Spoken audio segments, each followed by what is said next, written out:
All right, Ryan, not your best day, but you said a good learning experience out there. What does that do for your confidence 14 weeks to go to the trials?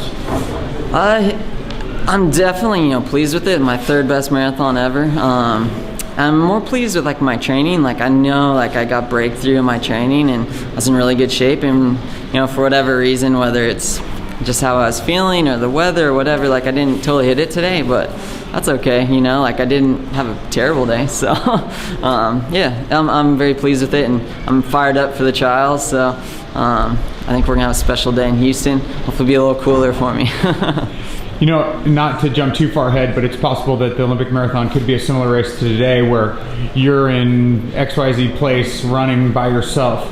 How did you manage that today? Because we were watching the splits and you were at one point and trying to hold it together out there. Mm-hmm. Talk about that a little bit. Yeah, I didn't manage it super well today, which is why I'm so glad I did this race, because, Lord willing, if I get to the games, I'm going to have to be ready for some more significant pace change than that.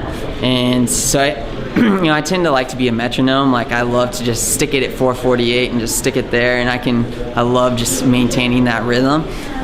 Very rhythmic runner. And it wasn't like that today. Whenever we change rhythm and just kick it down to even say 440 pace, 442 pace, whatever, I'd start to feel pretty uncomfortable.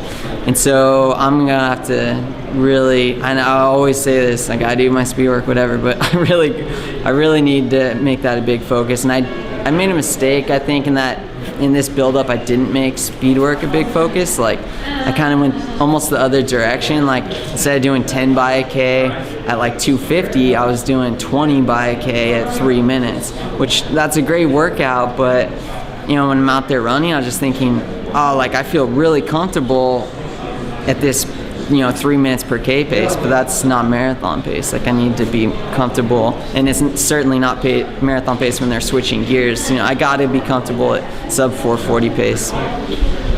If you would have thought 10 years ago that you would be saying now, I need to work on my speed, there's a bit of irony there, in the way that your career has progressed and where you are as a runner. Yeah. I never, 10 years ago, if you told me I was running marathons, I thought you were crazy. But yeah, or if you saw your speed as a weakness, or an area that you needed to improve on. Yeah. I need to get my little brother out training with me, have him kick my butt around on the track a little bit. All right, so let's talk about the next 3 weeks. What happens for you in the next 3 weeks? I'm gonna go back and I'm gonna recover from this. I'm gonna take a good break. I think that's the good thing sometimes off of coming off a marathon. It's not totally what you're hoping for. You're kind of it makes you rest and rethink things, and kind of brings you down a level. Whereas after Boston, I felt like I was on this high, and I just was staying up on the mountaintop for or trying to for a long time. Hopping in races I shouldn't have been in, and continuing to train when I shouldn't have. Whereas now I'm kind of all right, deep breath. I'm just gonna rest for at least 3 kind of down weeks, and I'll start my training back up. So there'll be no crazy road miles or no stupid short races. It's just going to be really smart, dialed in training from here to the trials. Altitude work. I know you're just an hour since crossing the line, but how much of that buildup will be at altitude? That's something I'm going to have to think over a little bit too. If I go to altitude, I just need to make sure I'm going quick enough, because again, I do usually at altitude, if you're on a 15-mile tempo or on a 5-minute pace, that's amazing and really good, right? So I get out here and 5-minute pace feels really good because that's totally what I'm used to running, And I think I need to maybe spend a little bit more time at sea level so that I'm running quicker than marathon pace. Or if I'm up at altitude, I need to cut my workouts shorter and make sure that I'm going quicker or I'm running marathon pace at altitude.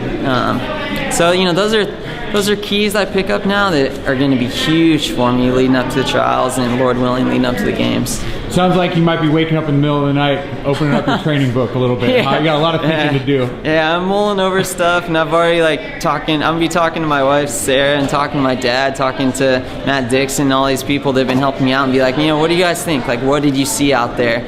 Tell me how you think I can improve and how I can get better.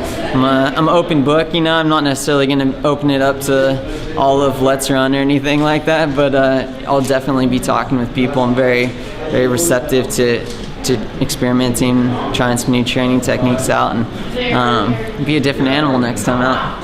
All right, man. We look forward to January. Take care. Yeah, thanks.